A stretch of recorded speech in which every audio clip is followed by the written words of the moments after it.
प्रिय साथियों नमस्कार। हम आज आपसे चर्चा करेंगे एक बहुत ही लैंडमार्क जजमेंट जिसने कई आयाम को भारतवर्ष में स्थापित किया।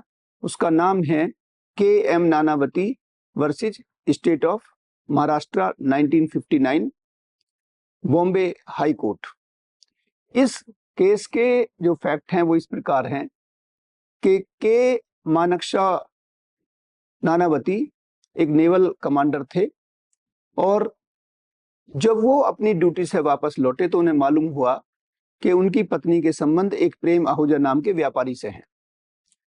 इससे आग बबूला होकर के क्रोध में और वो प्रेम आहूजा के दफ्तर जाते हैं और वहां उसे शूट कर देते हैं और नानावती ने पुलिस स्टेशन में जाकर के अपना जुर्म कबूल भी किया। चार्जशीट फाइल की जाती है पुलिस के द्वारा, लेकिन उस समय जूरी की व्यवस्था थी भारतवर्ष में। जूरी के सामने ये केस पेश होता है और जूरी ने सुनवाई के दौरान इसमें नानावती को दोष मुक्त कर दिया, यानी कि एक्विट कर दिया। ये मामला गया बॉम्बे हाई कोर्ट में और बॉम्बे हाई कोर्ट ने न केवल के.एम. नानावती को दोषी पाया बल्कि उसको सजा भी सुनाई और इसके साथ साथ जो जूरी व्यवस्था थी भारतवर्ष में उसको भी समाप्त कर दिया।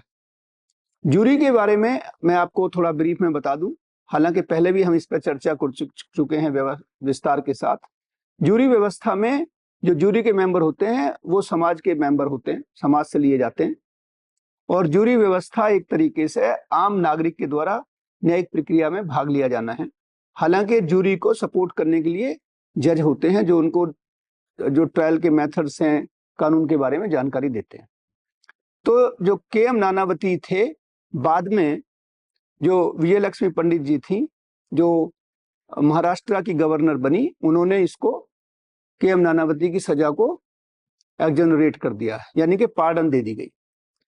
और इस प्रकार से जो ये केस है ये एक लैंडमार्क जजमेंट बना जिसमें जूरी की जो व्यवस्था थी जो सैकड़ों साल से भारतवर्ष में थी उसका समापन होता है। और अब हमारे यहाँ जो भी क्रिमिनल ट्रायल होते हैं वो केवल जो हमारे जजेज हैं, चाहे वो ट्रायल कोर्ट में हो या अपीलेट कोर्ट में, उनके द्वारा किया जाता है। साथियों, के.एम. नानावती केस पे एक मूवी भी बनी है जिसका नाम रुस्तम है और कई अन्य मूवी भी बनाई गई हैं। इन्हीं शब्दों के साथ बहुत बहुत धन्यवाद। नमस्कार, जय हिंद।